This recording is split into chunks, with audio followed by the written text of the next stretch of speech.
district meeting for 2020. I'm Jim Raymond, the school district moderator. I'm delighted to see you all here.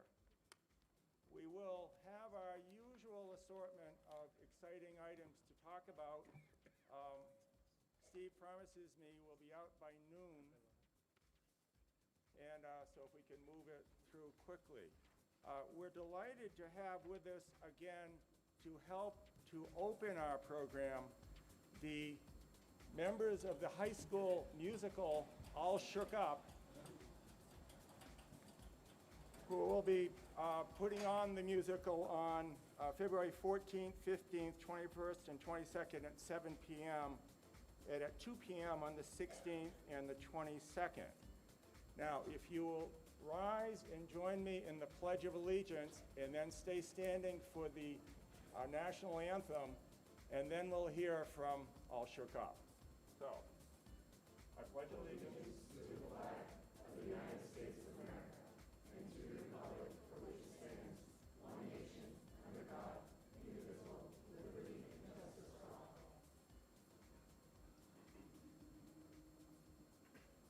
Oh, say, can you see by the dawn's early light what so proudly we hailed at the twilight's last gleaming, whose broad stripes and bright stars through the perilous fight o'er the ramparts we watched were so gallantly streaming, and the rocket's red was bursting in air, gave proof through the night that our flag was still there.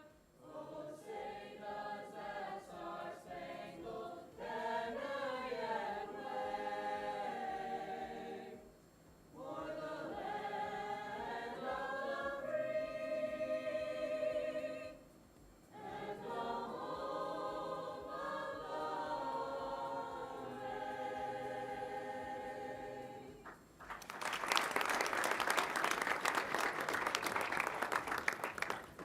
Come on, everybody.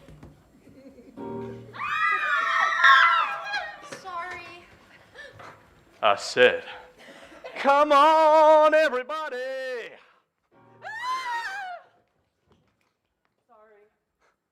I said, come on, everybody, and snap your fingers now. Come on, everybody, and clap your hands real loud. Come on, everybody, take a real deep breath and repeat after me. I love my baby. Love my baby. I love my baby. Love my Hey, baby. hey. My baby loves me. My baby loves me. Come on, everybody, and whistle a tune right now. Come on, everybody, and stomp your feet real loud. Come on, everybody, take a real deep breath and repeat after me. I love my baby. Love my baby. I love my baby.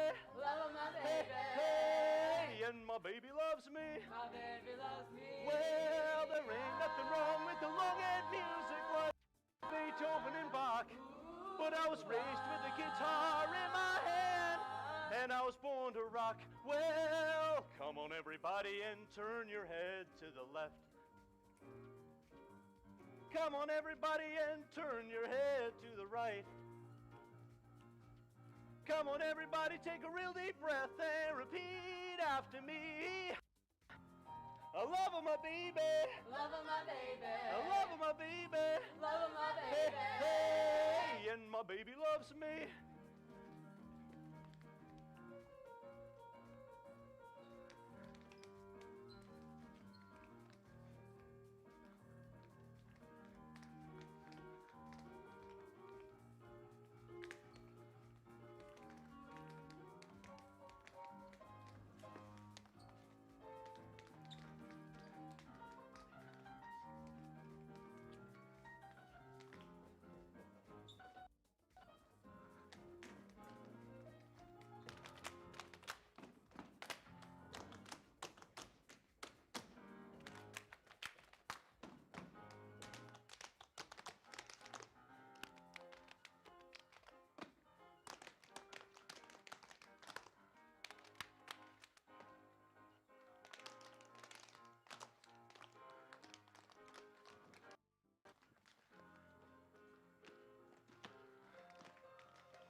and Bach. But he was raised with a guitar in his hand. And I was born to rock. Well, come on everybody and turn your head to the left. Come on everybody and turn your head to the right. Whoa, whoa, whoa, come on everybody, take a real deep breath and repeat after me. Yeah. I love my baby. Love of my baby. I love my baby. Love of my Hey, baby. hey, and my baby loves, hey, Hey, hey, hey, hey. and my baby Yeah. loves. My baby. Hey, hey, hey. Yeah. Hey, hey, Hey. hey, and my baby loves me. Love of my baby. And my baby loves. Love of my baby. Hey, Hey, hey, hey, hey, hey. and my baby loves me. Oh yeah. Oh yeah. Oh yeah.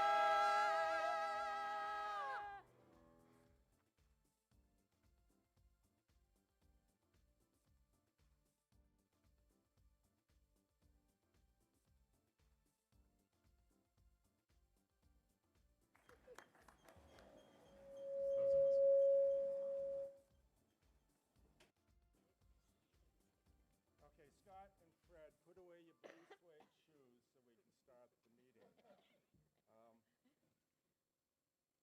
It's hard to have a second act too, but we like to acknowledge at the beginning of our meetings the people who make contributions to our town and our school district. So I'd like to recognize the members of the two boards who are important in putting together this meeting, the school board and the budget committee, and other town officials and state officials who are here. I will note that we are delighted to have again Lou D'Alessandro, our state senator. I will give him a couple of minutes at the end of the meeting to tell us, a couple of minutes, mind you, to tell us his solutions to the opioid crisis, the net metering, education funding, tax burdens, aging of New Hampshire, and everything else that we can solve in a couple of minutes. So, Lou, we look forward to that. To my right, your left, is Joanne Duffy, the school district clerk.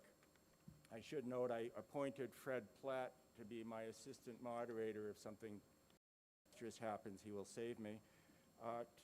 For the school board, I'd ask you to either stand or raise your hands at least so people will recognize you. Steve Dutton, the chair. Retta Chaffee, vice chair. Dan Cloutier. Where's Dan? Oh, okay. Jenny McKinnon. Janelle O'Brien. Tim Stetson, who I tried to counter till he reminded me he is on the school board this year. Sorry. I'll get him later. Jared Talbot. Heather Trepaz, what did I do?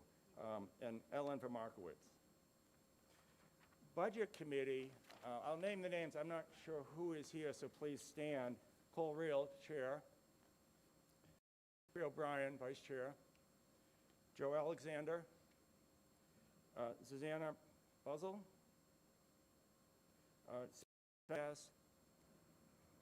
Peter, help me. Peter Gorakis. Okay, I was practicing. Bill Cordes, Richard Manzo, Ellen McNinney, who's also accountant, and Carl Soderquist. For appointed members to the school board, if they're here, to the budget committee, Kelly Boyer, Richard Fletcher, who I think, Peter Georgiantis, and Jared Talbot. SAU administrators, school district administrators, Brian Balke, Assistant Superintendent Mary Claire Berry, back. Business Administrator Scott Gross, Human Resource Director Kate McGrath, Special Ed Director Jennifer Dolph, back. Facilities Director Randy Loring, Technology Director Stephen Bourget, way in back. The school district principals for Goffstown High School, Frank McBride, in back. Assistant principal, Kim McKean. For Maple Ave, Susan Pishka. Suzanne Pishka, I'm sorry. Where is she? Oh, you're being subtle, sorry. The assistant principal, Leeson. The Bartlett principal, Jerry St. Gillet. You skipped Bill- Mountain View. Mountain View, I'm sorry. Lisa Johnson, did I did Suzanne. Wendy Kohler. Wendy Oh, Kohler. I'm sorry, Mountain View, yeah, of course. Mountain View, Wendy Cola, I'm sorry. And assistant principal, William Demers, is he here? Where did I leave off? Glen Lake is Kathy Stoyle. And assistant principal for both Bartlett and Glen Lake is Brandy. Denise Moore never puts her name on the list, but she's the, I don't know what her title is, but she's the one who organizes the meeting for us, and also puts the pronunciations of names in my program, but I'll take full credit or blame if I mispronounce your names. Wendy Lambert, who's the vice chair of the New Boston School Board, is here as a guest. She's in back. And also Tori McDonald, is that? Underwood. I'm sorry, my handwriting. I got the lowest grade in elementary school. Bill Babine remembers in penmanship, and it hasn't improved. She's the principal of the New Boston Central School, but she's also a Goffstown resident, and she's back. For state reps who are here, Fred Platt, Cole Reel, Joe Alexander, and that's all that I see. We have several members of the select board here, which is delightful to have them come over. Peter Georgantis, Mark LeMay. I haven't seen Collis Adams, Chet Bowen, or Kelly Boyer yet, but they typically arrive. Kathy Ball, who's the town secretary, is here. She's also counter. She's also organizes me, so I appreciate that. For, who have I left out? No, Okay. Derek's not here. Oh, Derek Corney, I don't see him here. Okay, I'd like to go next to the presentations, the chances of the school district and the town to recognize individuals who have made their contributions to the school. One of the traditional purposes of town and school meetings, although thinly attended now, unfortunately, is it is a chance for the town to get together and recognize members of the community. And I think it's important that we continue to do that. So, Steve, I will turn it over to you, or to Retta, I guess.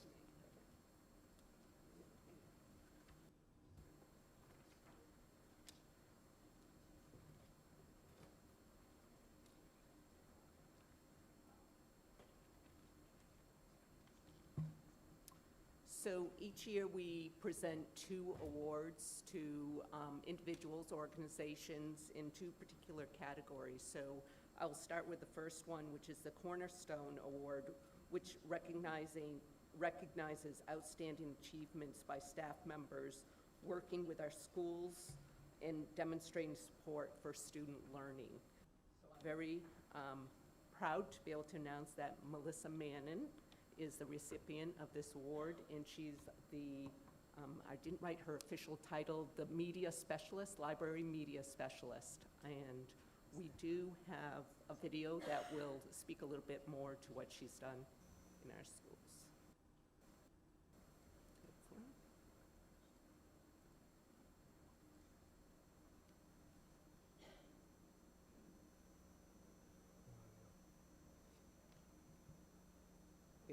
The audio's not playing.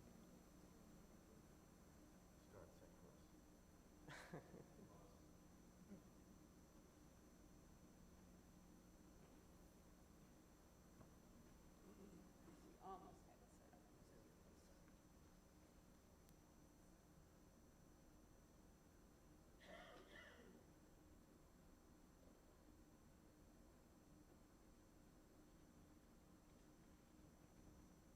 Can you guys turn the sound up on the? Go to headphones. It's the output on the computer. Headphone out.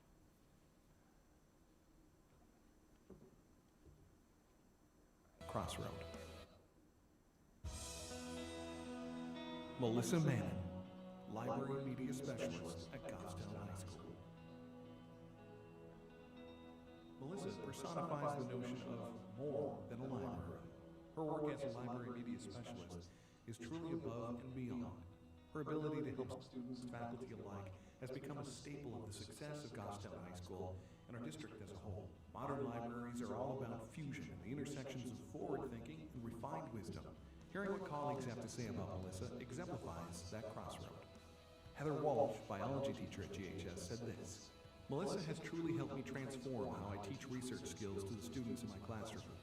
During our collaboration over the past several years, we have taken the marine biology research portfolio from a Q&A to an inquiry-driven, student-led experience." Stories of Melissa's effort to go above and beyond seem to have no end. Whether it's finding an audiobook for a student struggling with comprehension, or a set of books that she not only ordered out of popularity, but read herself to better connect with the students. Administering and analyzing the Trails 9 literacy assessment, or creating a Shakespeare research project for incoming freshmen. Marian Annis, biology teacher at GHS, said, "She has spent countless hours searching for resources for specific students, helping them in the library outside of class, and giving them detailed feedback on their work." But perhaps it's Eileen Mahoney in the English department who said it best. Melissa listens. Melissa acts. She's the best librarian I've ever worked with, and I hope to continue to work with for years to come. She applied a decal in the library that says, "If you don't like to read, you haven't found the right book." Any student seeking the right book or meaningful research project direction can always count on the guidance of Mrs. Mann. School libraries have gone through a pretty significant transformation. They are not the same spaces that when many of us grew up and went to school. Melissa Mannon is a visionary. She truly believes in research and teaching kids to be ethical users of information. I think she truly makes the high school a better place. Many, many thanks for everything that you've done, Melissa. Congratulations. We're very proud of you. Thank you.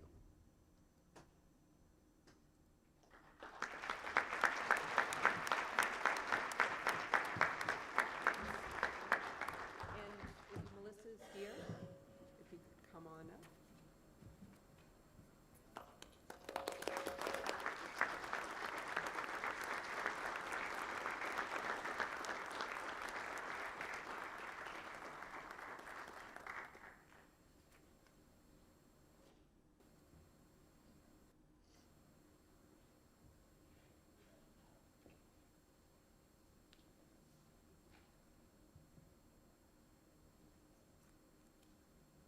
Good, I have an assistant to get this all queued up. In the meanwhile, the second award is the Dreamkeeper Award, and this is in recognition of people or organizations that have gone the extra mile to keep the dream of providing a superior education a reality. So these are people outside of the district, and we're very proud to recognize Lissa Winrow, who is the coordinator for Destination Imagination.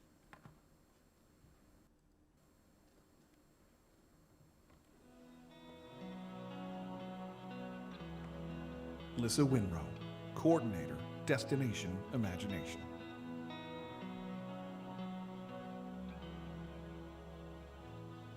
Over the last 10 years, Lissa Winrow has been the coordinator of Destination Imagination, a volunteer position she approaches with undying enthusiasm and vigor. As a community, Goffstown relies on the passion and commitment of volunteers like Lissa to grow and sustain numerous programs that enrich the lives of our students. For many years, Lissa has been one of those dedicated volunteers. Initially, as many people start, Lissa volunteered to coach for her children's Destination Imagination teams. This was back when Goffstown schools had only a handful of elementary and middle school teams.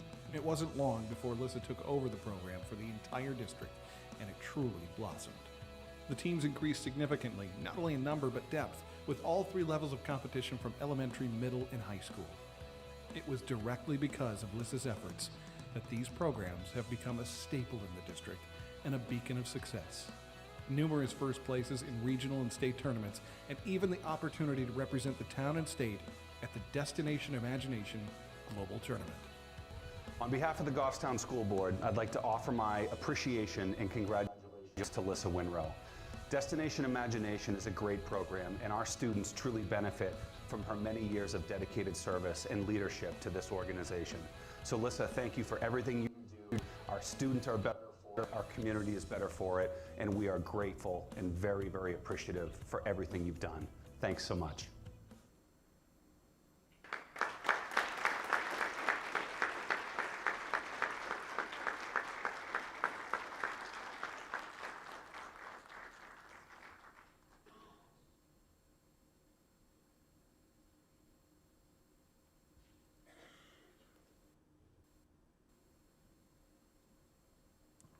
So we know there's a lot of people in the community and with the school that do a lot for our schools, so it is great to be able to recognize a few individuals, and we look forward to doing more of them.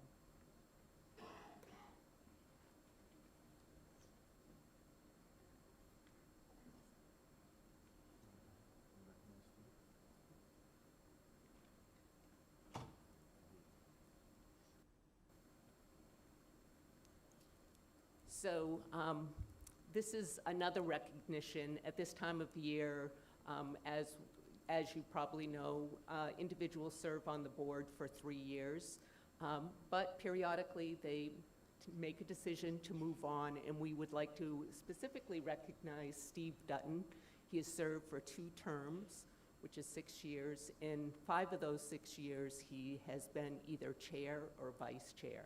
So we're really going to miss his leadership as well as his calm and his professional leadership in keeping us all together. So it's goodbye for now, but we hope to see you in the future.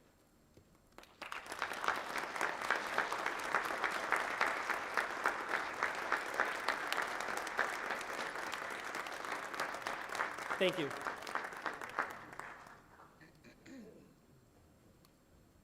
Does this mean we can get you back on the planning board?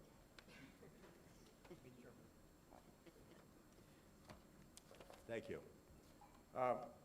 Many of you have heard this lecture that I'm about to give, so you may go out to the refreshment stand that's set up in the lobby and have a cup of coffee while I'm doing it. But I want to go through, it is set up, isn't it?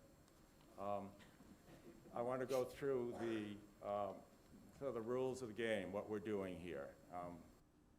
Again, most of you know this, some of you may not. This is the town deliberative session.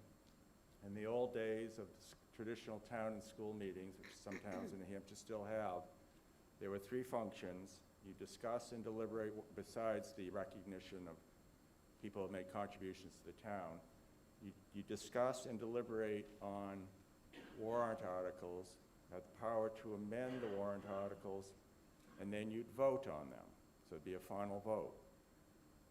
Goffstown, the legislature, in its infinite wisdom, passed the official ballot referendum system, or SB2, Senate Bill 2, in 1995, I believe, which separated the voting portion from the first of those 2. So now the voting occurs by official ballot, written ballot, on the traditional town's meeting date of the 2nd Tuesday in March.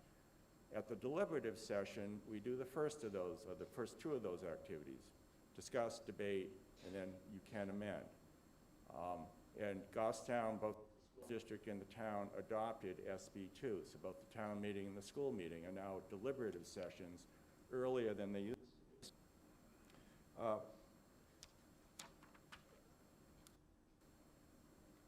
What we have before us is a warrant of articles we're going to discuss and deliberate. We do not need to act on them. If there's no amendment, they will appear on the ballot on, I think it's March 10, as presented. So this group does not have to make a motion to put them on the ballot, but you do have the power to amend. I'm not inviting, I'm just telling you what you can do. So if we do nothing, they will just appear as presented. The procedure we will follow is the board will make a motion to bring it forward for discussion. That's parliamentary procedure. I will recognize the motion in the second. I will allow the school board to make the presentation on the article. I will recognize the budget committee if it wishes to add anything. It doesn't have to. And then we will open the meeting up to you if you have questions or comments. At the end, if there are no motions made, we will close the discussion and move on to the next article. We don't need any particular ceremony other than my doing that. Okay, rules of procedure. We do not follow Robert's rules. If anybody suggested it, I'd ask which edition, and they'd look puzzled at me. We follow Raymond's rules of good order and behavior. which means we will be civil. We will not criticize any individuals or boards or their motives. We will assume everybody is looking out for the best interest of Goffstown, however they interpret it. If you wish to speak, raise your hand or come forward to the mics, wait for the moderator, which is me, to recognize you. You must speak into the microphones. Even UNH hockey fans with iron lungs in back have to come forward to be on the microphone because the acoustics are not great, and we want to pick this up for the thousands who are watching on television. I will limit the time you speak, but I'm not putting a firm limit, but assume after about 2 minutes, I'm going to start looking at you like, okay, wrap it up. But I'm not going to establish firm rules because some articles need further discussion. All comments are addressed to the moderator. You may ask questions, but this is not cross-examination. The boards have an opportunity to think about whether they want to answer and answer it later, and I'll give them the opportunity. But again, your questions are to me. We will assemble them and then turn to the boards, either budget committee or school board, if they wish to respond. There are certain rules on how you make amendments. Our amendment to a warrant article must be in writing. Make it orally, and then do it in writing. We have forms up here to give you.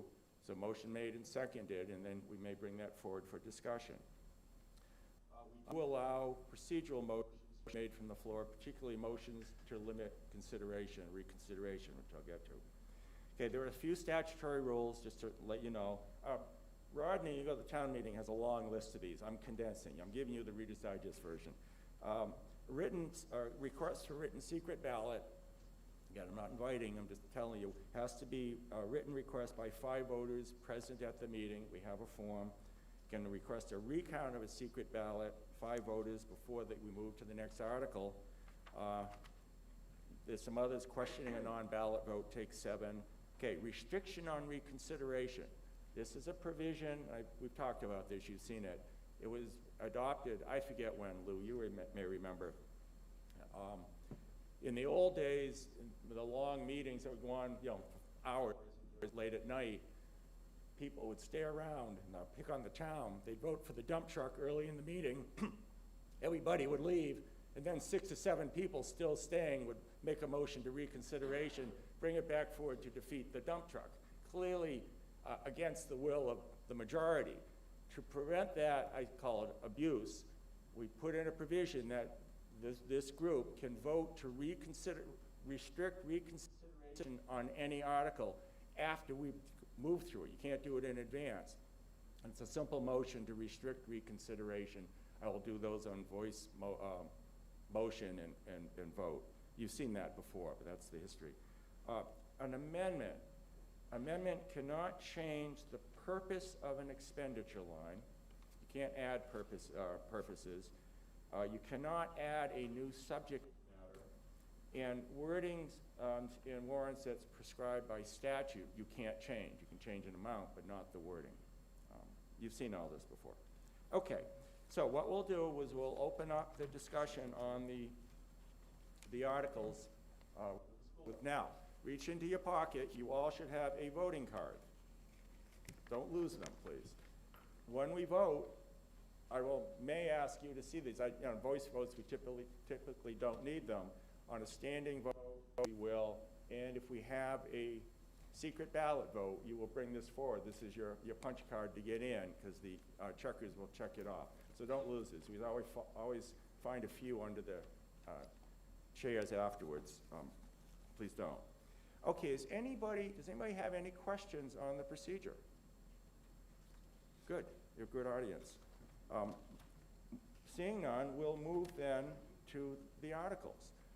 Article 1, it's the election of the school district officials, has to appear on the official ballot even before SB2. So we don't act on that here. We're going to move to Article 2, which is the operating budget. I'm going to read it in slightly abbreviated form. This is a statutory form They prescribe, and the DR prescribes the text of the operating budget, so blame them, not the boards, except for the numbers. Shall the Goffstown School District raise and appropriate as an operating budget, not including appropriations by special warrant articles and other appropriations voted separately, the amount set forth in the budget posted in the warrant or as amended by vote of the first session for the purposes set forth therein, totaling $45,662,226. Should this article be defeated, the default budget, which Scott Gross can describe if we need to, will be $45,272,597, which is the same as last year with certain adjustments required by previous action of the Goffstown School District or by law. Or the governing body may hold one special meeting in accordance with, in that RSA 40, that's the statute sets out the governance of town meetings, and the Official Ballot Act is part of that, to take up the issue of a revised operating budget. The warrant article for the operating budget does not include appropriations in any of the other warrant articles. When it goes to the town vote, this is a majority vote. The school board voted 7-0 to 0 to recommend. The budget committee voted 12-0-0. I understand, Steve, you will make a motion? I move Article 2. And second by Tim? Seconded. Okay, who's presenting? Yeah, I recognize Steve Dutton. Oh, let me just note, I'm sorry, Steve. I will allow non-residents who are associated with the school to assist with the presentation. Typically, other non-residents, we would require a vote by this body to approve, but for example, if any of the school officials are called for it, I'm going to let them speak unless there's an objection, which I don't hear.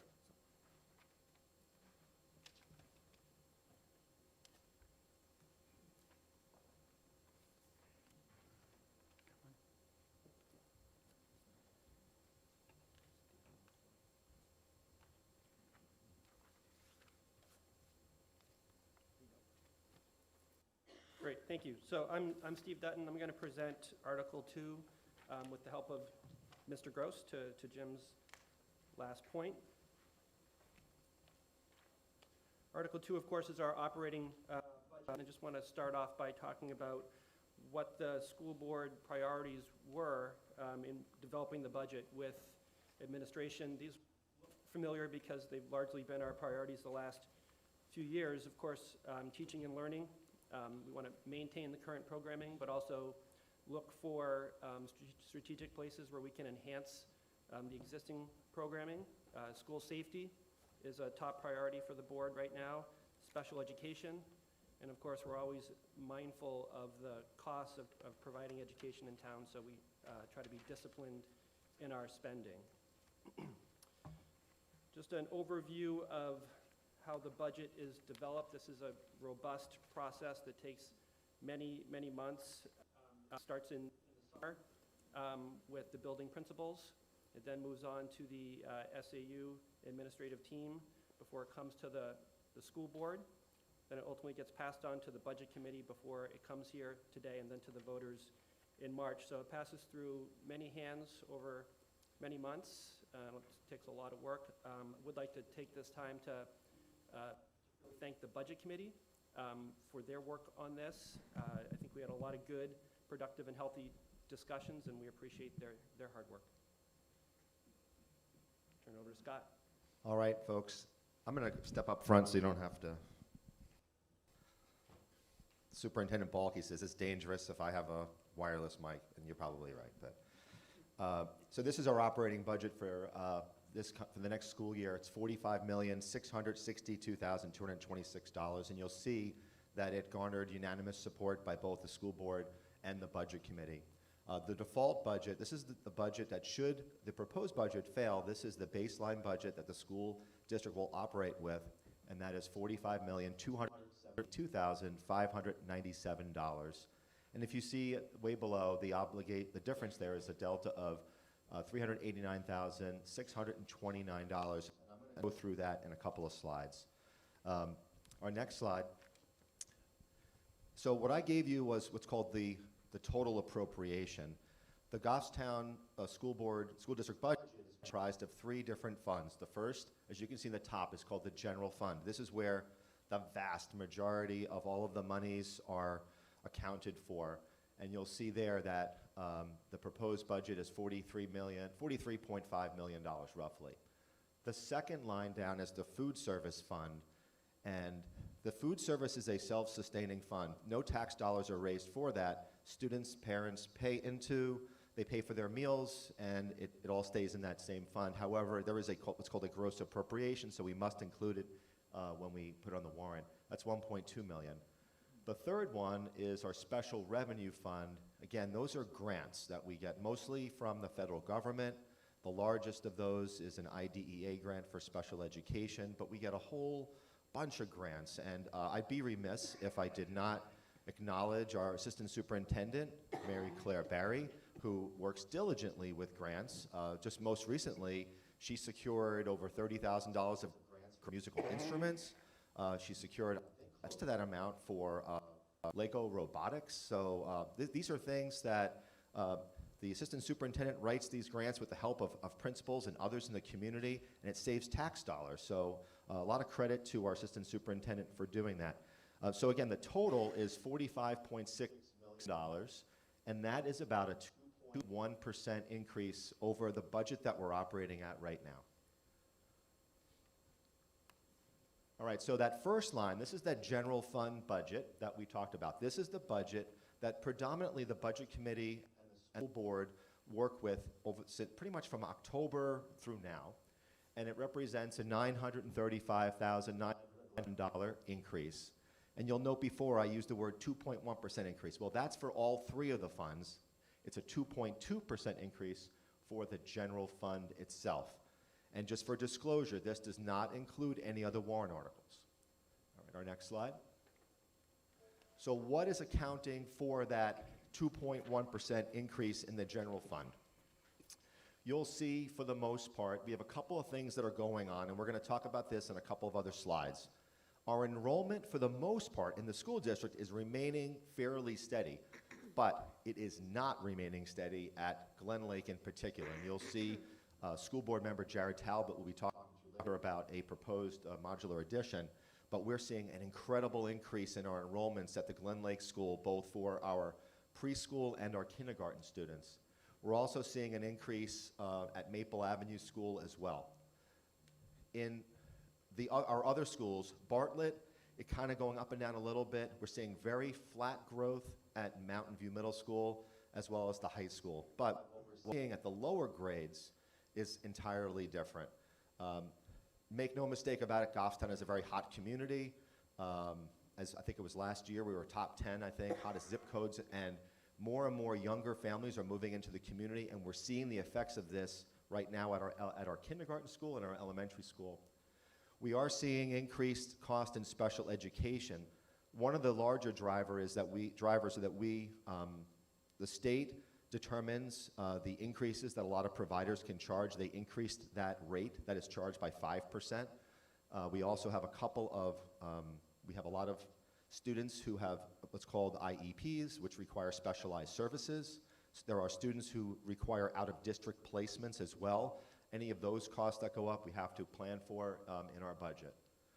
Personnel costs. These are the salaries, taxes, and benefits for both our regular and special education staff.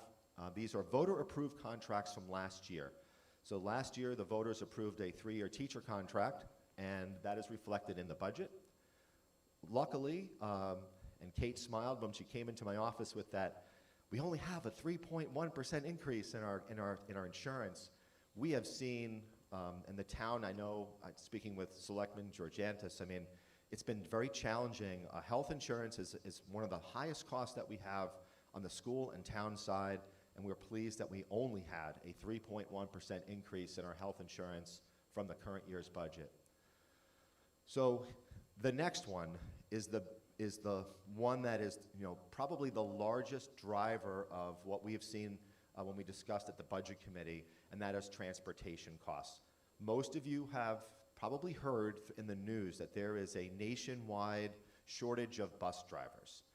So as with our economy being such, Fewer people are choosing to be bus drivers. It's hard to attract and retain bus drivers, so therefore the bus companies are having to increase their wages significantly in order to address that.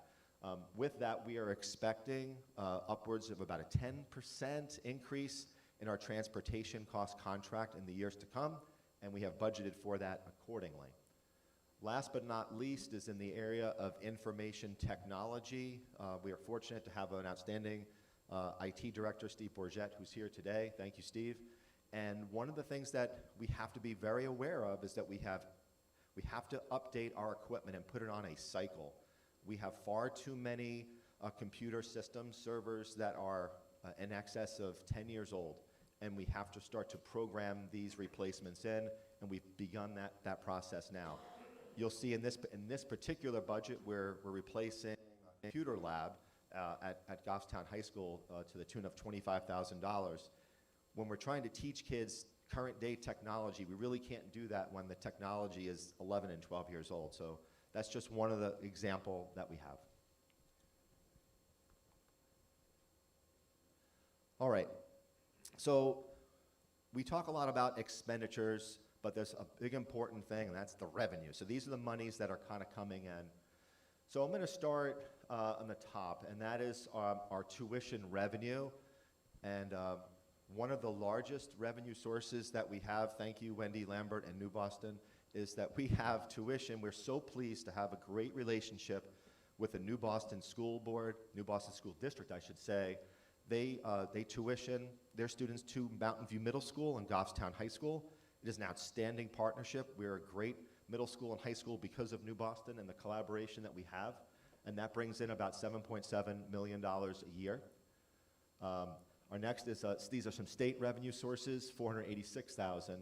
Federal grants, 1.3. Use of fund balance, so that's one that comes up a lot, like what is the fund balance?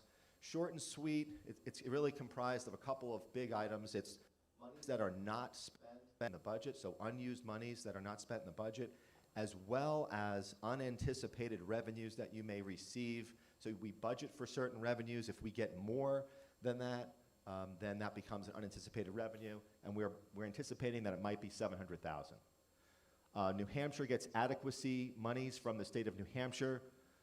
Some might call it inadequacy monies. No, sorry, Fred. $7.6 million there. And then the next one is called SWEP. That's the statewide property tax on your tax bill. This is, I guess, the state's theory of how they give local municipalities and school districts money, and it's money that is actually taxed and retained locally at the Goffstown level, $3.28 million. And then here's the biggie, and that is a one-time fiscal capacity disparity aid. It's a long sentence, but I'm not the one who made that one up. We can blame Joe Alexander and Cole Reel and Fred for that one. But we can't blame them. We can actually thank them, because the state legislature and the governor, they had a tough budget year, and it went, I think, Fred, was it a couple of months where it was not going all that well. They had a compromise, and part of the compromise was that they were going to provide, the legislature and the governor agreed to provide a one-time funding source to local school districts and municipalities to help them with predominantly capital expenditures. The word that we got from representatives like Joe Alexander, as I talked to Joe quite a bit throughout the process, was that the intent of this is for one-time capital expenditures. And we're going to talk about that when Jared does the kindergarten warrant article. But this is a really great thing for us this particular year, and you'll see later on it's going to solve, hopefully, a problem for us. So our total revenue is projected at about $22.6 million. The default budget, not going to go into a ton about this, but the law now says that it must be presented to you at this deliberative session. For those of you who came in, it was a handout. The form that I submit to the state of New Hampshire was on that table. And essentially what it is, it's the default budget is the budget that we're operating in right now, and then we add to that any contractual obligations that the voters approved, contractual obligations. So last year, the voters approved a teacher's contract. Well, all of those teacher contract obligations, such as salaries and benefits, are included in the default budget. We also then would reduce the budget by any one-time expenditure. So let me give you a good example. In the current year's budget, we had to replace winches at Mountain View Middle School for the basketballs, the backboards, and one of them broke, and it was a safety issue, so we replaced all of them out of caution. Well, that was a one-time expense, so we would remove that from the default budget. So if we go to the next slide. So what you'll see here is that we have a difference of about $389,000 between the default budget and the proposed budget, and it's, again, it's less than a percentage point. All right, next slide, 1.4% increase, actually. And I listed out some of those one-time appropriations that are on there, and this is just more technical for the state forms that I have to submit, and we can go on to the next one. One of the things that you might have seen on there is we have a bond in this high school. As that principal and interest payment winds down, I reduce those as well. So some of you like to talk about tax rates. I'm always a little bit nervous about talking about tax rates because I don't set the tax rate. The town does that, but folks kind of want to know, like, where do you think it might land? So I want to always say with extreme caution that things do change in terms of what we think might happen and what actually happens. More often than not, it's more of a positive thing where I'm pretty conservative in how I do it.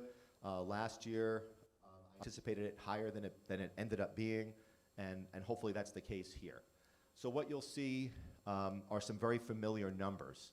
The general fund appropriation, which is in red, that 43.5, that food service 1.2, the 925,000 in grant. What's in black, we don't raise taxes for that. The special revenue, the warrant article, this is for the support staff contract, which will be discussed a little bit later. That has a net impact of $207,000. We're going to be talking about a Glen Lake portable, and that is $900,000. And we're also going to be talking about a deposit into our capital reserve fund of $200,000. The bottom line that I have projected after all of the state aids, et cetera, would be a $14.13 increase, tax rate on the local school side. So we go to the next. Enrollments, I mentioned this before. I see Kathy Stoyle here, and she's, every time we think it's getting better, it's not getting better. Every time I talk to her, it's like, hey, we enrolled 2 more kids. And it's like every week. Did we enroll more? Yeah? All right, so Kathy, would you tell us, I had 229. What are we at now? All right, 233. So I tried to update the slide. I put 229 as of December, so it keeps going up every month. But I did want to at least let you know. So if you can see, let's look at the overall numbers. 2788, then to 2801, 2804, 2896, so really a big increase there, and then it dipped off, it slid off a little bit. But I think the point that I'm trying to make here is if you look at, say, Mountain View, that's kind of consistent. Even the high school, fairly consistent, but it's really, if you look at Maple Avenue, 453 up to 490, and then like, obviously the 173 now to over 230. That's really the biggest issues that we're kind of contending with. All right.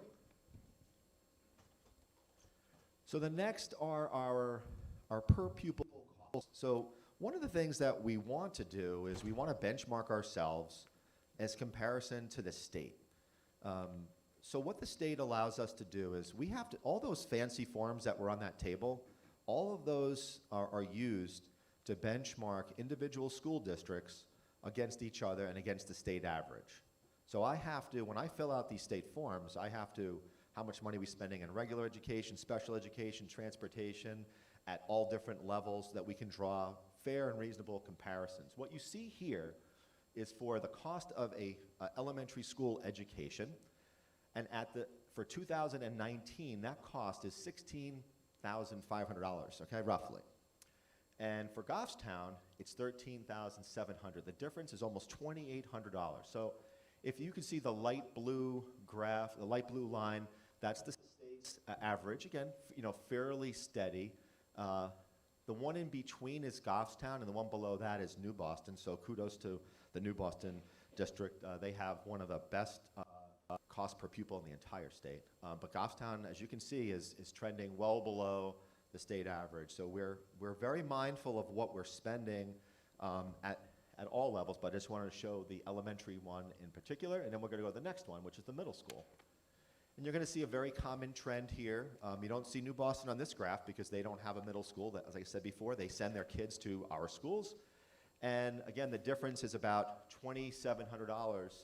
And this one was a little weird because it was 26, then 18, then 27. I'm not really sure why we had such a crazy, we had some issues with special education, and that I think accounted for some of that, but nonetheless, you'll see that very large spread, that continued spread where Goffstown spends less than the state average. And now on to the high school. And this, again, very, very steady year after year. So the average cost of educating a high school student in the state of New Hampshire is $16,000, let's say $600, and Goffstown is, let's say, $14,150. You're still looking at $2,500 less. And what you'll see a little bit later on, I know when Steve talks about some of our academic success, you see that we're spending quite a bit less than those across the state, but we're getting arguably better results than the state. Right? So I'm going to talk a little bit about, as Scott said, our student successes, our achievements, the return on the investment that we're getting. And I'll start with some achievement data. For those who don't know, every year students in grades 3 through 8, as well as grade 11, participate in state-mandated testing. And so in grades 3 through 8 and 11, they're tested in English, language arts, and math each year. And then students in grades 5, 8, and 11 are tested in science. At the junior level, the high school, grade 11, that assessment test is the SAT. And this slide is showing the reading and writing results for Goffstown and the state. Goffstown's in blue, the state is in gray. This is the reading and writing results where the benchmark is set at 480. And what you can see is that the Goffstown has 75% of high school students in grade 11 who met or exceeded the benchmark, and the state's at 64%, so well above the state there. This is the math, and the benchmark here is 530. And you can see that Goffstown, the blue bar is at 49% as compared to the state at 43%. So again, scoring higher than the state. This is the results for all students in grades 3 through 8 using the state assessment system. This is English, language arts, reading and writing. Again, Goffstown is in the blue bar, and the state is in gray. And as you can see, at each grade level, Goffstown students are exceeding the state average. This is for math, again, grades 3 through 8. Again, comparing Goffstown in blue to the state in gray. Similar to English, we're performing at a very, very high level. For those who are interested, we do have a lot more achievement data available on our district website. If you go to the Goffstown School District website, there's a curriculum tab, and you can see here at the top there's a link to the Goffstown Achievement 2019 report that has some additional information for further reading. Our achievements, of course, aren't limited to the classroom, so we just wanted to give a bit of an overview of some of the other ways that our students are enriching their learning experience and the accomplishments that they're making. Merit Scholar semifinalists and commendations. We have lots of success in the athletics, arts, music, theater, robotics. Really runs the gamut. Also, we have a lot of students out there that are volunteering in our community, which is great to see. So have similar success at the middle school. Destination Imagination, we saw the presentation earlier on that. Their continued great success. Lots of athletic success. We have great achievements in music and chorus and art and math. So we really are getting a lot of bang for our buck here in Goffstown. Our students are really doing tremendous. Always good to always quote in any presentation. I think this is a good guidepost for us. The function of education is to teach one to think intensively and to think critically. Intelligence plus character, that is the goal of true education. So I'd just like to close by offering some additional resources for more information. We have a lot of information on our school district website. We've got some videos up on GTV and Facebook, and you can always contact the SAU. We have great schools. We have great staff. Our students really are doing exceedingly well. And as Scott's slides show, we're doing this at a relatively low cost with comparatively high results. Healthy schools are worth investing in. They're good for the community. They're good for children, families, and the community as a whole.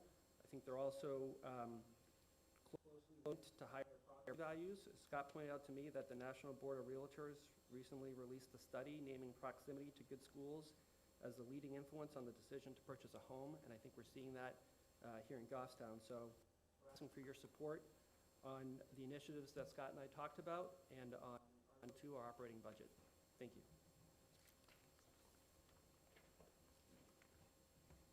Thank you. Scott reminded me, Lou, to add to your list of things to talk about in your 2 minutes, providing affordable insurance too. Are there anybody who has any comments or questions on Article 2, the operating budget? Seeing none, we will close the discussion on Article 2 and move to Article 3, which is the staff support contract, which I'll again read an abbreviated version. Yes, please state your name. Is there a second? All those, this is a motion to restrict reconsideration, which we talked about. All those in favor say aye. Aye. Opposed? Motion carries. Thank you. Okay, Article 3. By the way, you don't, I'm glad you made that, but you don't have to make it immediately. There's no time limit as long as you make it before we move on. But if you can get rid of it, if you're going to do it, might as well do it right away. You can remind me to slow down to give people a chance to make that motion. Article 3, support staff contract. Shall the Goffstown School District vote to approve the cost items included in the 3-year collective bargaining agreement reached between the Goffstown School Board and the Goffstown Education Support, the Goffstown Educational Support Staff Association, which calls for the following increases in salaries and benefits in the current staffing year, and they're set out by year, 2020 to 21, 226,951, 221 to 222, $226,728,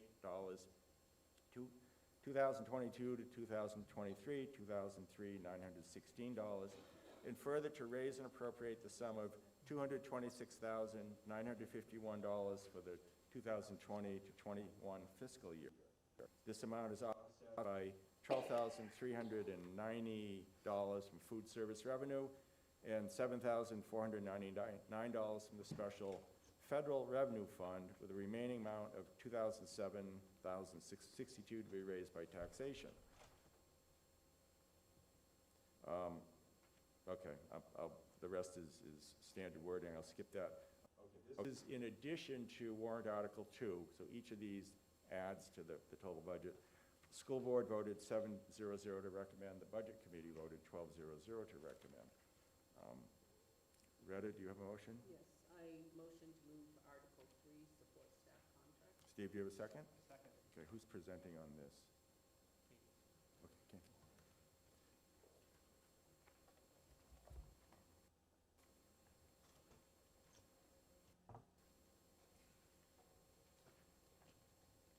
Where is it?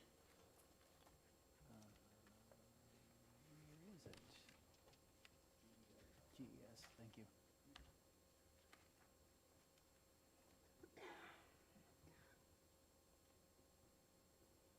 Okay, why don't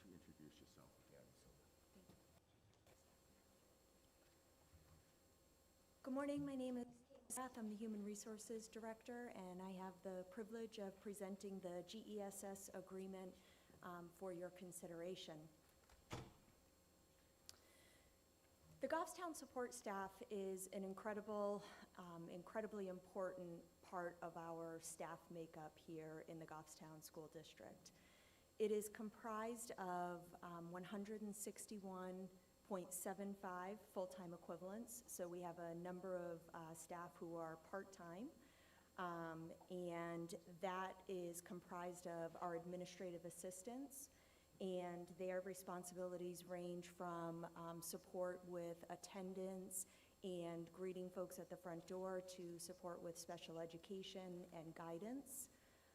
It includes our principals' administrative assistants who directly support the work of our principals. It includes our food service staff, which is comprised of kitchen assistants, assistant cooks, and our head cooks. Our wonderful custodians, head custodians, and our maintenance staff who help to support and make sure all of the grounds and buildings are ready for the educational environment every day, as well as our paraprofessionals.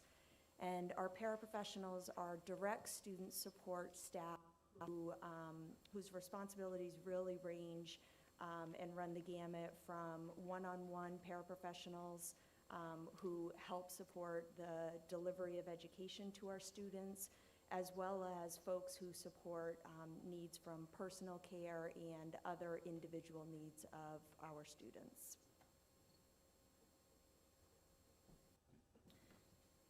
On Tuesday, November 26th, we reached a tentative agreement with the support staff unit, and as our moderator mentioned, it was unanimously supported by both the school board and the budget committee.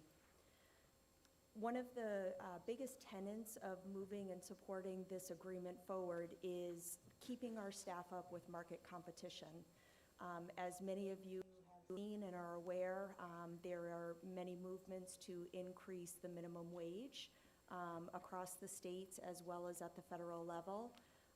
We also have to make sure that we're maintaining market competition with competing local school districts for all of these important staff members, as well as some of the competition that we're seeing in the private sector. So I'm sure many of you have heard of Amazon's push to hire at a starting wage of $15 an hour. We're seeing that at fast food restaurants. We're seeing our high school students being hired at our local grocers like Hannaford's with wages starting, upwards of $12 an hour. So this contract is critically important to make sure that we're sustaining and maintaining market competition to hire good, solid workers within the school district. The tentative agreement that we came to with the Goffstown Support Education had a number of language changes addressing areas that needed to be clarified or updated.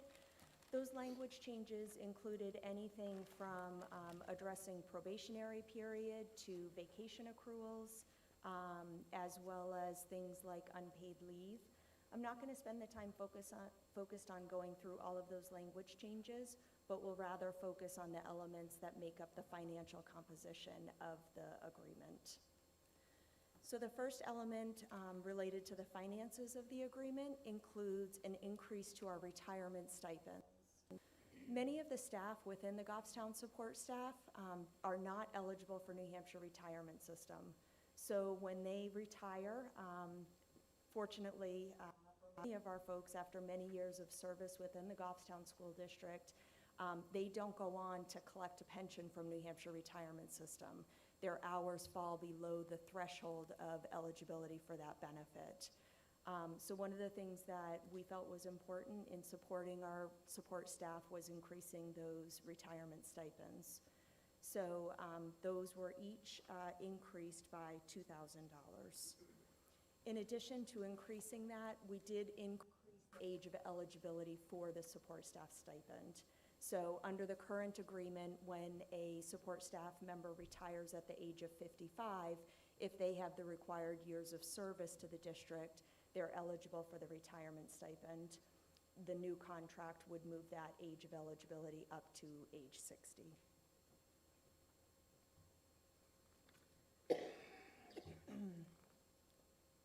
Other elements of the tentative agreement include a 2% adjustment to the salary grids within the bargaining unit agreement.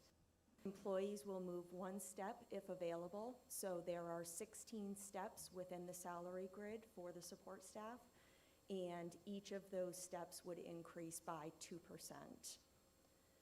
The pay rate for certified paraprofessionals in year 1 and 2, in addition to the 2%, will increase by 50 cents per hour. So one of the things that we're really seeing within our paraprofessionals, as I mentioned earlier, is the diverse roles that they play, whether it's supporting students with significant behavioral needs or personal care, or supporting students with higher level curriculum such as high school math, chemistry, physics, helping those students to be successful within the classroom. In addition, an on-call rotation schedule is proposed within this contract. This is an element that is probably long overdue, as I see our facilities director nodding with. Right now, there is no formal procedure for who is on call with our maintenance and custodial staff outside of school hours. This creates a number of challenges. We have events going on in our buildings constantly being used by outside agencies, whether it's sports or whether it's groups like DI and robotics, and our custodians are often called upon to respond to any needs that need to be attended to during weekends. Often our first responders don't have an identified individual to respond to these calls. This on-call rotation will assign one specific individual per week in a rotating basis and will provide them with compensation for that on-call availability and responsiveness in a more structured way. And our moderator spoke the amounts of the financials that are outlined in the warrant article number 3. We are asking for the support in the first year, a total cost of $226,951. Year 2, $226,728, and in year 3, $203,916. So again, in closing, these folks are a critical element of operating our schools, and we ask for your support. Thank you.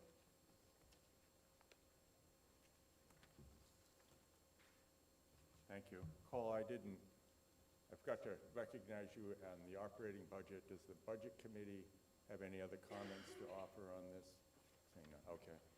Does anybody have any questions or comments on Article 3? Seeing none, we will, Mr. Platt. Wait, let me close. You're ahead of me by 8 seconds. I closed the discussion on Article 3. Fred, do you have a motion to make? Is there a second? Second. All those in favor say aye. Aye. Thank you. Why don't you put Brad as the second on that so you can get in the minutes. Brad Parkhurst in the back. Okay, we'll move on then to Article 4. Kindergarten modular classroom unit. To see if the Goffstown School will vote to raise and appropriate the sum of $900,000 for the purpose of purchasing a 4-classroom modular unit for the kindergarten school, along with the associated site work, engineering, and utility connections, and the costs incidental and related to the foregoing purposes. Funding for this article to come from additional one-time New Hampshire fiscal capacity disparity aid with no direct tax impact. This special warrant article will be non-lapsing appropriation, that's a statutory reference to that, and will not lapse until the kindergarten modular unit is completed by June 30th, 2022, whichever is sooner. This appropriation is in addition to the operating budget article. School board recommends 700. Budget committee recommends 1200. Ellen, do you have a motion? So moved. Move to bring forward. Tim, you seconded? Who's presenting on this, Steve?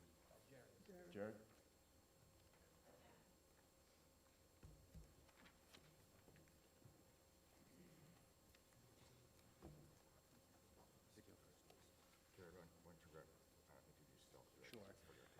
While we're bringing up a video, my name is Jared Talbot.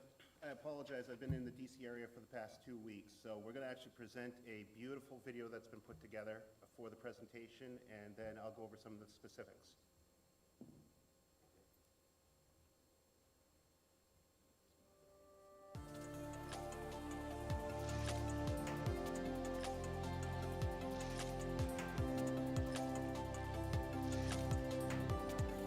Hello, I'm Brian Balke. I'm the superintendent of schools here in SAU 19, proudly serving the communities of Goffstown and New Boston.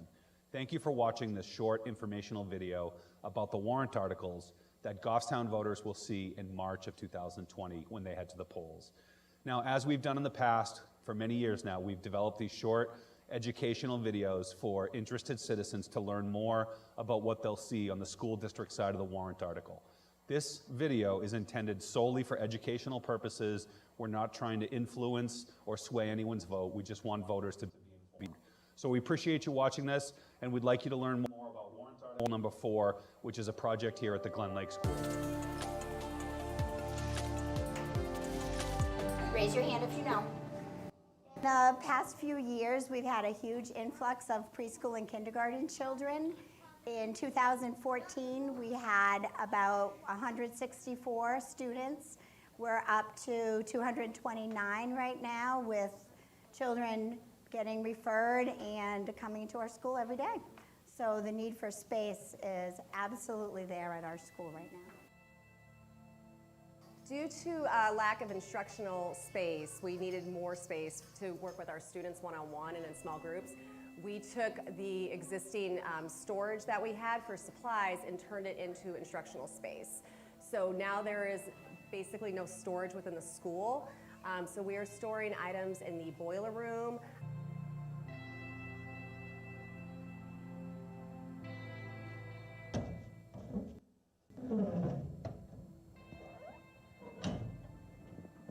We have a trailer out back and a shed.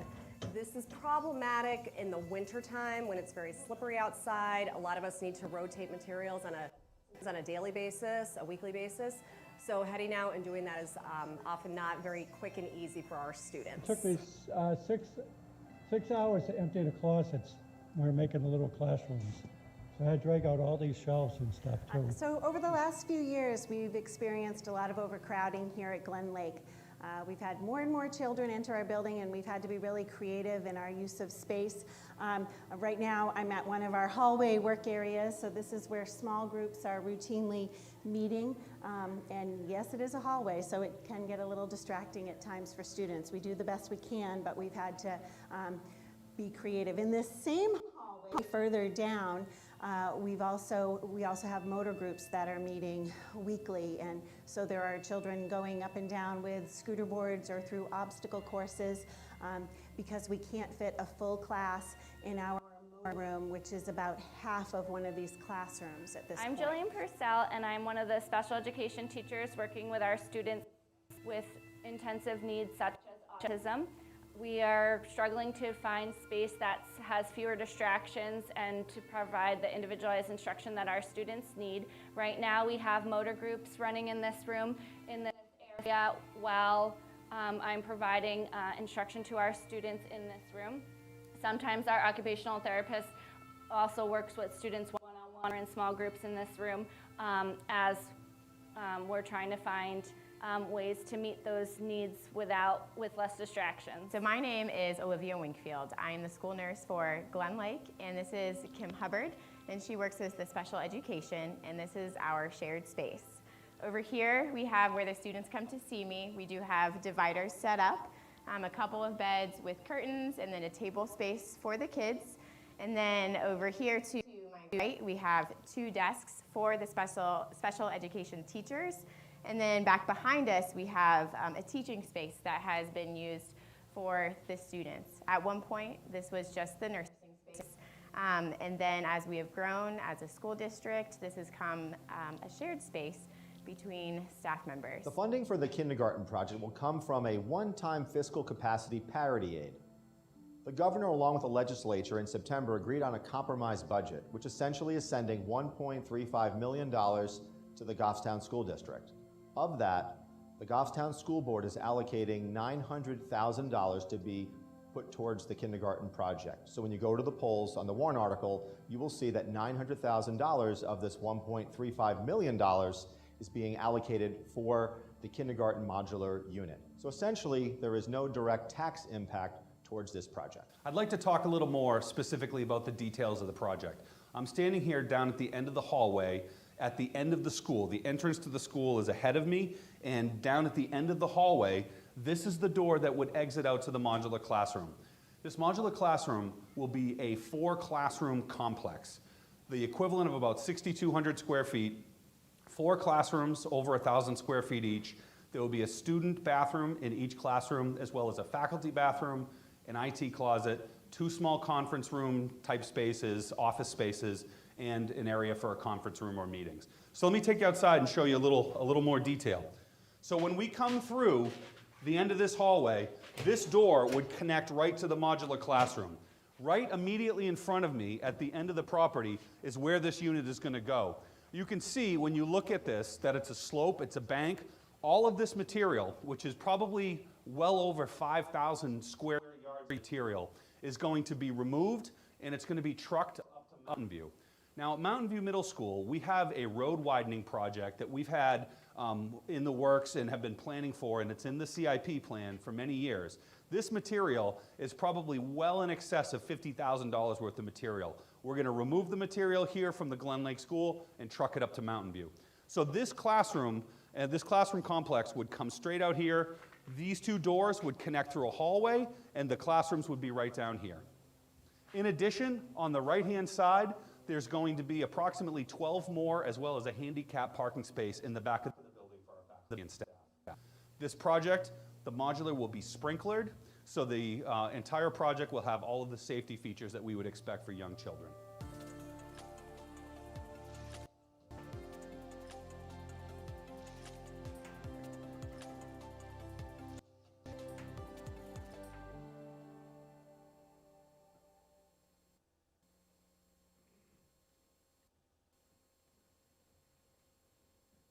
Thank you to all those community members that made that video possible. If anybody wants to look at that, it is out on the SAU 19 website, so you can go back and also review it anytime you look forward to, you choose to. Warrant article number 4, the Glen Lake Modular School Program. Before I get into the slides, I just want to talk about some of the vision that the school board's had. As been articulated several times, there is a space needs issue within the Goffstown School District. So what we did is we looked at forming, or we have formed a subcommittee of the school board. There are 3 members of the school board that are on that building subcommittee. Ellen Vermakowitz, who is our chair. We also have Tim Stetson, who is another member, myself, and then we also have Jeff O'Brien from the budget committee, so that they have representation. There are other members of the faculty, administration, and most importantly, the community that is part of this subcommittee for building space needs. And that is not taking place, or this warrant article is not superseding the work that budget committee is, or the building committee is doing.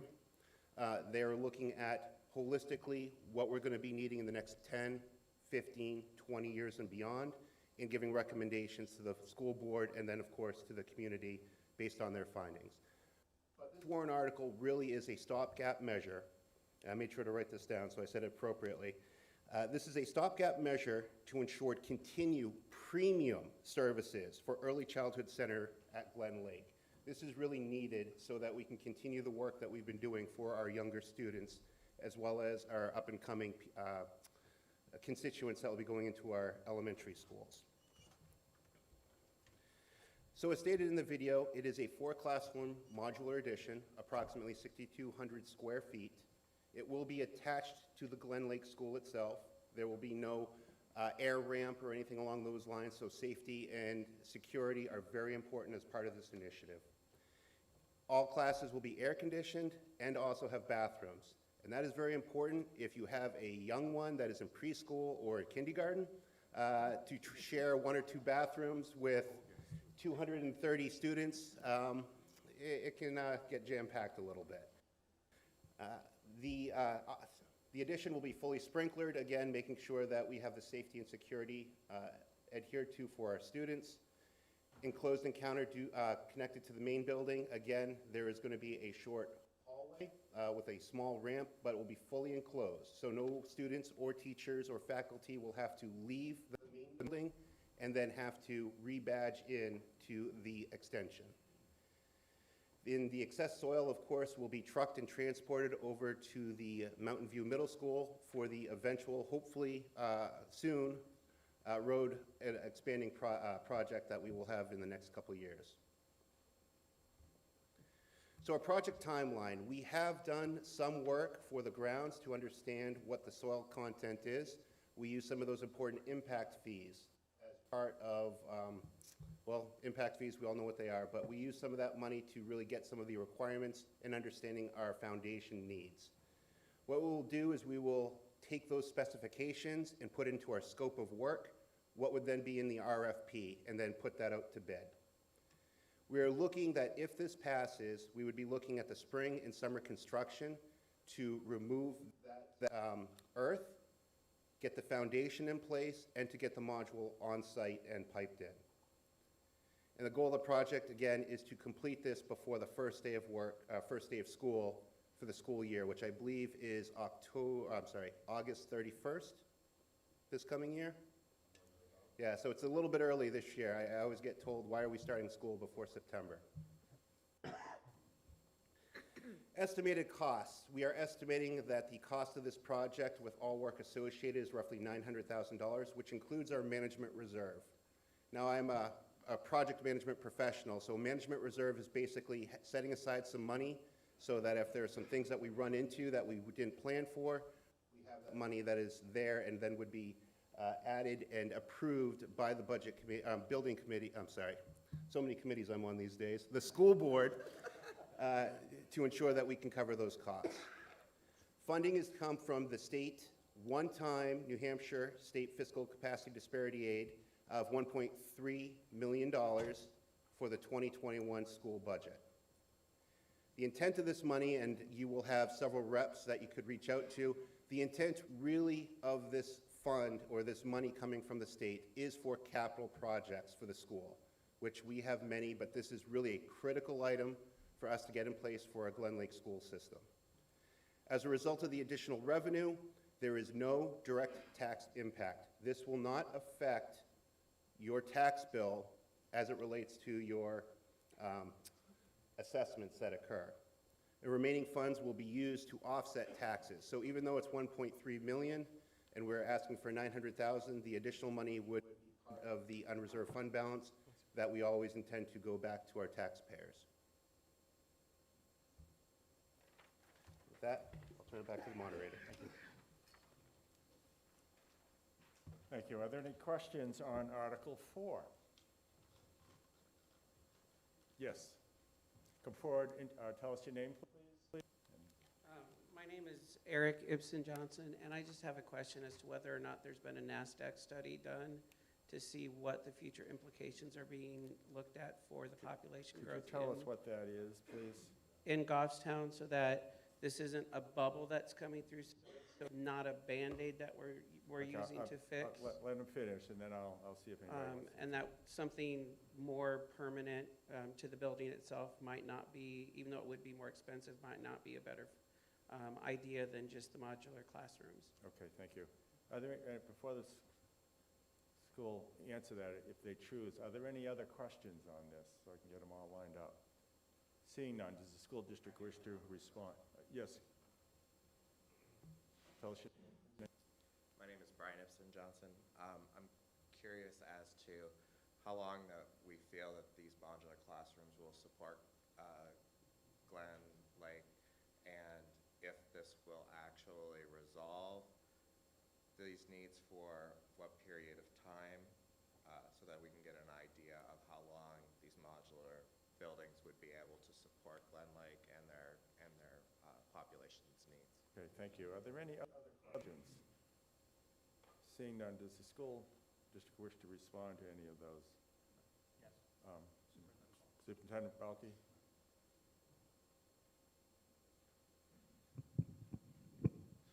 Good morning. Thank you for those questions. My name is Brian Balke. I'm the superintendent of schools. With respect to the first question, if there was a demographic or enrollment study by NASDAQ, NESDEC is a company out of Massachusetts that does school enrollment projections. We had a study done about 4 years ago by the New Hampshire School Administrators Association where we looked at a number of specific methodologies to predict school enrollment. One is a birth cohort. There are about 3 different methodologies that they use. And the prediction at the time was that the enrollment in the Goffstown school districts was declining. So needless to say, that has not come to fruition. When we think about it, and you saw the numbers that we're seeing at our kindergarten and our elementary schools in particular. As part of the building committee that Mr. Talbot referenced, that part of the work that's happening with that is we will be engaging with a town planner to do some more specific enrollment projections that are based on homes being sold. So when we look at the number of homes available, when we look at the number of subdivisions that the planning board is considering, we know that there are units being proposed at the Rite Aid facility. There's a 55 and over community being proposed across the street from the villa. There's a large development that's being considered on Bog Road. We know about all of those projects. And we're looking at when families downsize, you sell your home, and a younger family moves in, we're looking at the specific turnover and how many kids we can project at that. But I gotta tell you guys, this is really hard to do. We have had a hard time really wrapping our head around what our enrollment looks like. Modular classrooms, I think that this is a great solution for us to the second question. This will sustain us for a number of years. The projected lifespan of these buildings would be between 20 and 25 to 30 years, so they will last a long time. A modular type construction is about a third of what brick and mortar would cost us. Brick and mortar would be my preference. You may recall that school building aid is something that used to exist in the state of New Hampshire. We cannot get any school building aid for new school projects. When we did the addition and the renovations to Goffstown High School in 2001, we got 40% of the cost back from the state. When we built Glen Lake School, the state paid for 75% of that building. That percentage right now is 0. So we get no money from the state, and I think what the school board has attempted to do here in support with the budget committee was to come up with the most cost-effective way that we can get 6,200 square feet for our kids and for our teachers, and to do so in a way that isn't gonna cost a lot of money or have the community engage in a long-term bond. So that's really what we've tried to do. Thank you. Thank you. Are there any other questions on Article 4? Seeing none, I will close the discussion on Article 4. Does anybody have a motion to limit consideration of the warrant article? Okay, motion seconded by Tim. All those in favor say aye. Aye. Opposed? Motion carries. Thank you. Okay. Finally, Article 5, the Facilities Capital Reserve Fund deposit. To see if the Goffstown School District will vote to raise and appropriate $200,000 for deposit in the existing Facilities Capital Reserve Fund. I think I announced it in the introduction. And to authorize the use of that amount from the June 30th, 2020 unassigned fund balance or surplus available on July 1, 2020. This appropriation is in addition to Article 2, the operating budget. School board voted 7-0-0 to recommend. Budget committee voted 9-3-0 to recommend. Ginny, do you have a motion? I move the Facilities Capital Reserve Fund. Okay, bring that forward. Retta, do you have a second? Okay, who's presenting on this, Steve? Tim Stetson.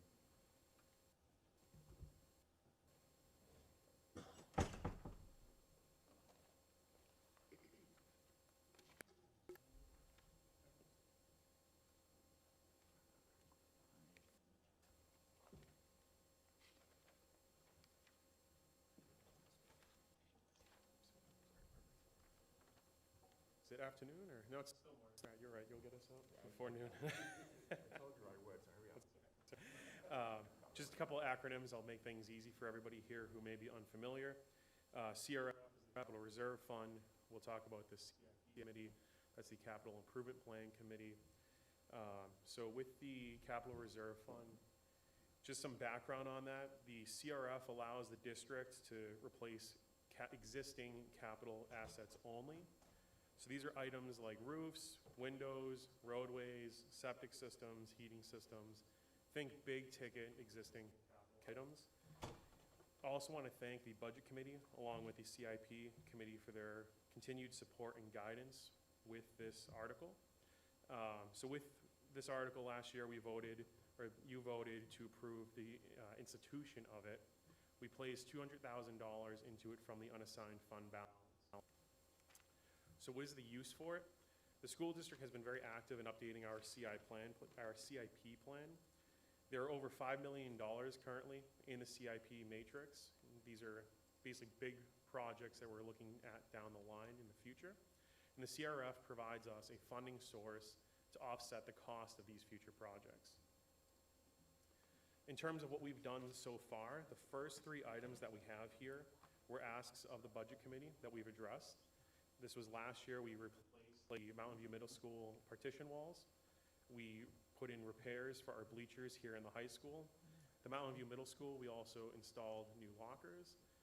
Goffstown High School, we have rear steers out back here that is going to be getting replaced this coming spring, and that'll leave the current balance remaining, as you can see there. And again, we wanted to thank the Budget Committee for that support for those first 3. It's been huge this past school year. The capital reserve is one that is going to help the budget planning process for the CIP moving forward. So that's why we're bringing that article forward here today.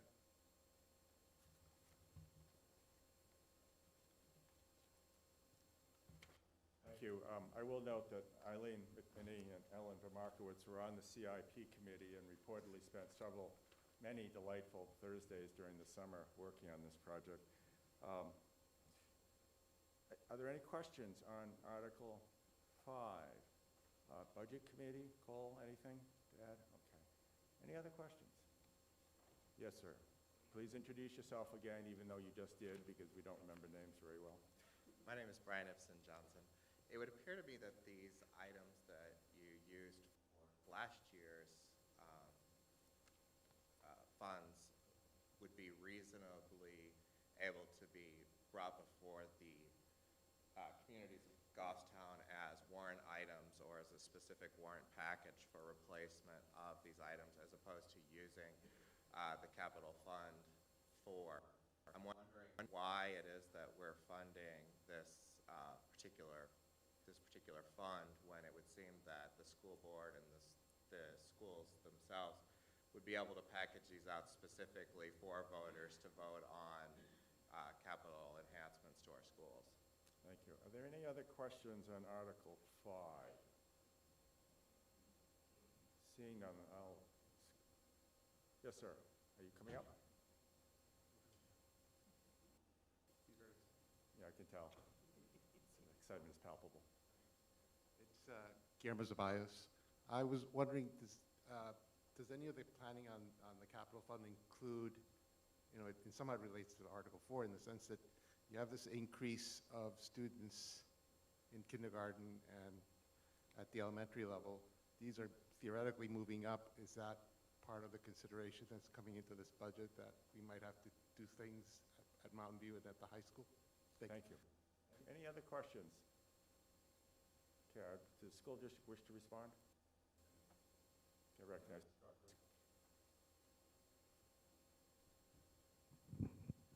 Thank you again for your question. With regard to the first question, I really think it's more of a process and a methodology.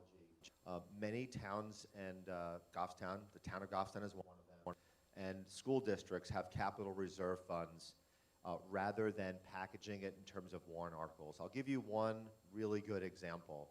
A lot of times there are issues that happen throughout the year that require immediacy. I'll give you a great example. Septic system.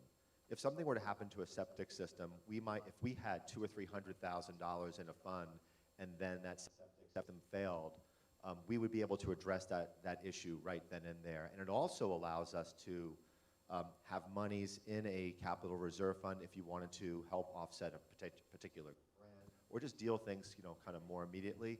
It also is, it really plans things out. And I think when I look at folks that I've served on in the budget committee, it really forces the school district to rely heavily upon that CIP to plan and to look forward thinking, leveling out the tax rate. And I think it's more of a methodology and a philosophical approach to future planning. The other question, if I may, had to deal with how would a capital reserve fund such as this, how would it coincide with the Glen Lake modular? I think that was the nature of the question. I hope it was. We could not use the capital reserve fund, this capital reserve fund, for any type of expansion purposes, because the wording of that capital reserve fund does not allow us to do that.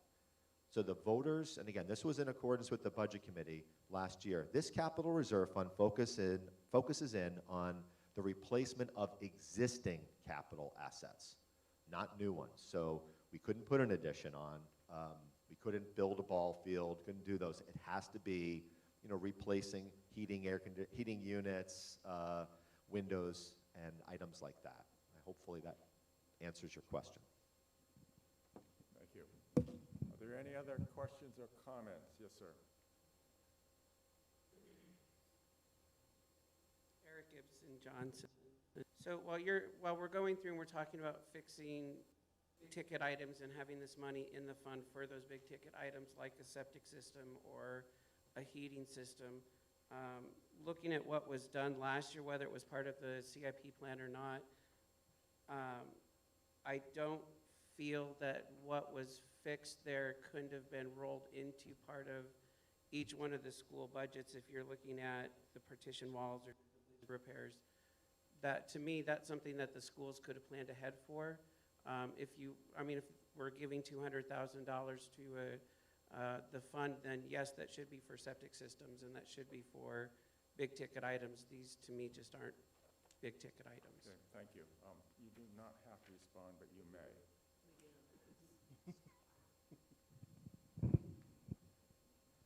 I will, one of the reasons why those three items were part of this initial use of the Capital Reserve Fund was specifically a negotiation and discussion with the Budget Committee.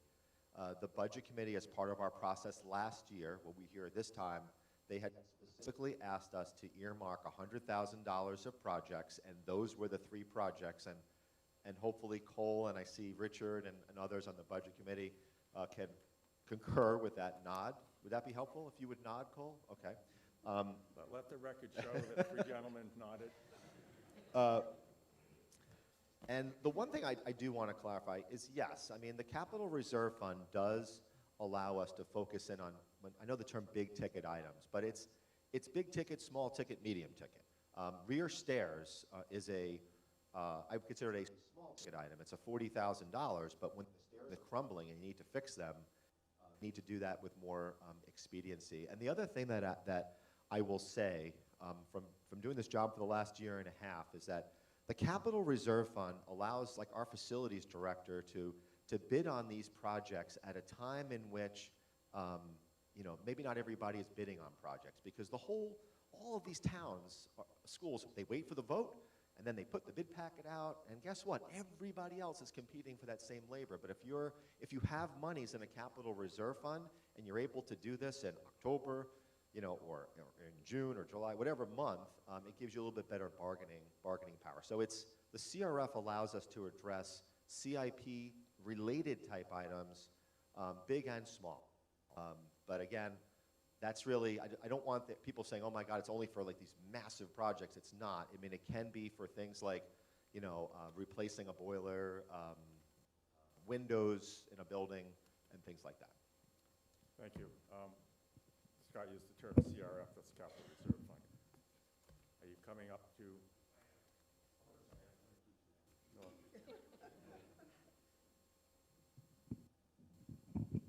So, tell us your name, please. Yeah, my name's Richard Manzo. I was one of the Budget Committee members who voted against recommending this item. I just want to give you my logic as to that. When the CRF first came in front of us, we were told that it was going to be used to replace existing capital assets. They gave roofs, for example, septic systems, anything like that.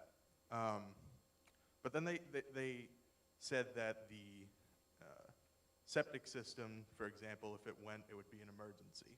Totally true. But they have an emergency fund, contingency fund, if you will, for those exact situations. Further, the CRF was not used when the floors here at the high school needed to be replaced. But it feels to me like the reasoning behind the CRF was given, but then the actual uses were flipped. The contingency fund was used for the floors, and then the CRF was not used.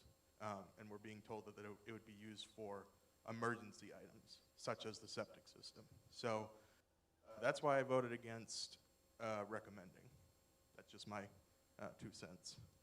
Thank you. Again, you're not compelled to answer, but I'll give you the opportunity to express. I do want to say that there is a distinction between the capital reserve fund and a contingency fund. So the Goffstown School District has a 2.5% contingency fund.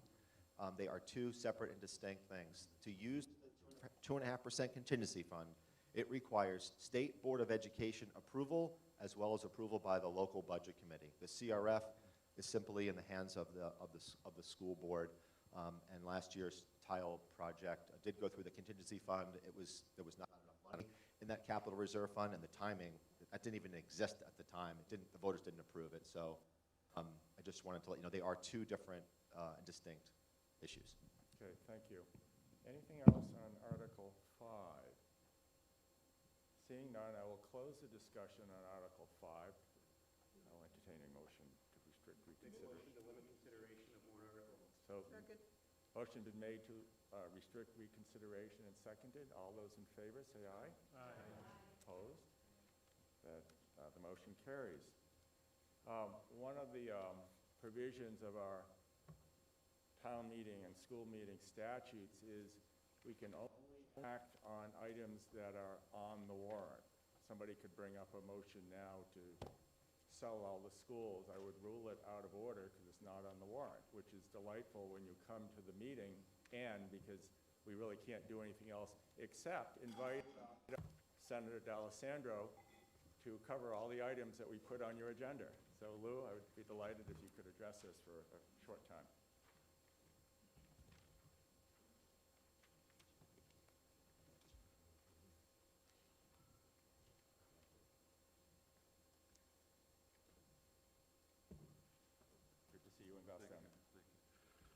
Thank you very much, Mr. Moderator. I deem it an honor and a privilege to be here in the company of such a great group of people. The moderator is terrific. Let me tell you, I've been here year after year after year. I can't compliment him enough for the work that he does and the commitment that he's made. I'll put that in the permanent record. Very, very quickly, because I know everybody has time constraints. We had a good budget year at the state. We were in a continuing resolution for 3 months before we finally settled on things. There was money for the first time in a number of years. There was a significant amount of money, which was caused by 2 things: the change in the federal tax law and repatriation. And the repatriation is over. That was companies coming back to this country because of the tax benefits that were arrived at because of the law. One-time money was considered in this budget. I chair the Finance Committee in the Senate. We were able to get $40 million of one-time money in municipal aid. Municipal aid really is another name for revenue sharing, which has been curtailed at the state level for a number of years. So we've got $40 million. $20 million a year will go back to the communities to be used whatever way they want. And there's a formula for that distribution. The distribution was based on population and free and reduced price lunch. So that's money that the communities have on a one-time basis. So we must be judicious about how that money is used and be very, very cautious about the fact that use it properly, use it effectively, but be very careful of the fact that it's probably not going to come in the next biennium. I looked at revenues just yesterday, and our revenues are just below expectations for this month, but we're still running a surplus based on the plan for this fiscal year. That's number one. Number two, on the education formula, fiscal year 21 will give you a significant increase in money. A significant increase in money. But two things are happening. One, we can't appropriate that amount for the next biennium. You can't replicate it. We just can't do it.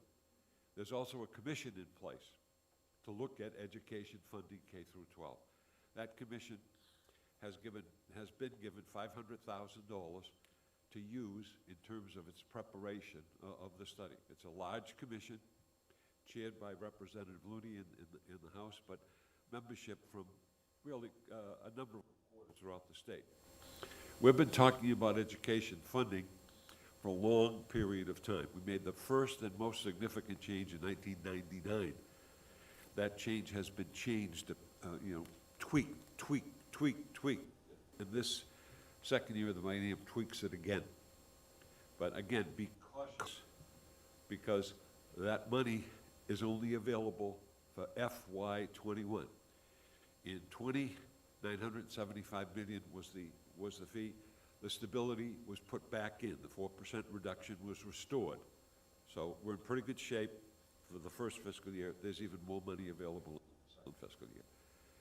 We did do something that I think was very important. We added $3.2 million for the Granite Shield project having to do with the opioid crisis. The opioid crisis is still with us.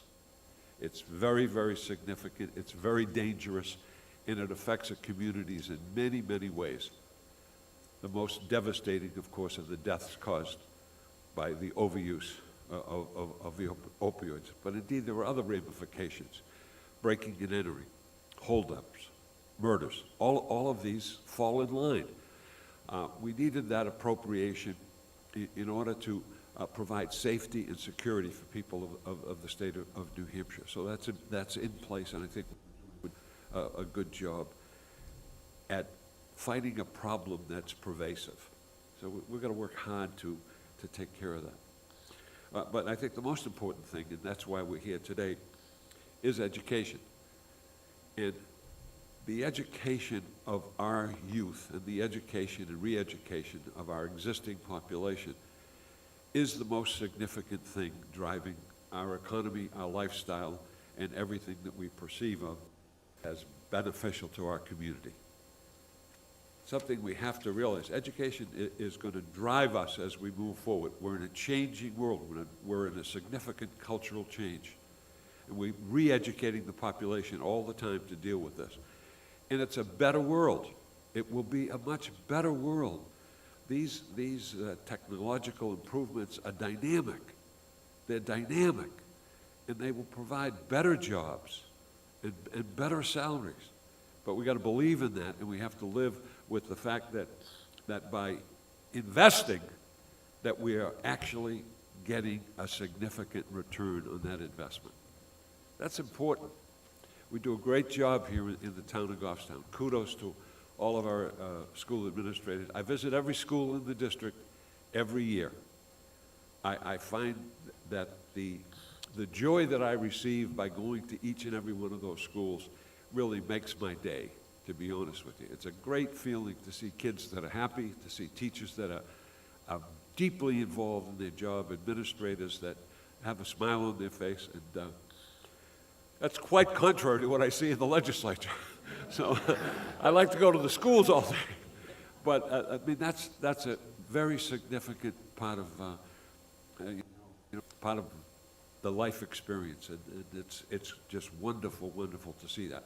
So we just have to keep going. As always, there are problems, but there are always solutions. Life is a series of problem-solving exercises. So we just have to stay with it. I can't thank you enough for your support of me in my role. I thank you for that, and I thank all of you for your public service. It's the most gratifying thing we can give to our community: service, public service. It's care about one another, and we're willing to come out and support one another. And that's what democracy is all about. So, Mr. Chairman, thank you so much, and have a great, great American Day, everybody. Thank you. Thank you.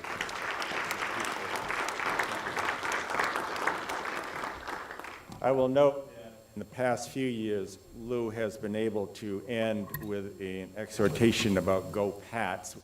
We don't have that option now, but I thought his conclusion was even better.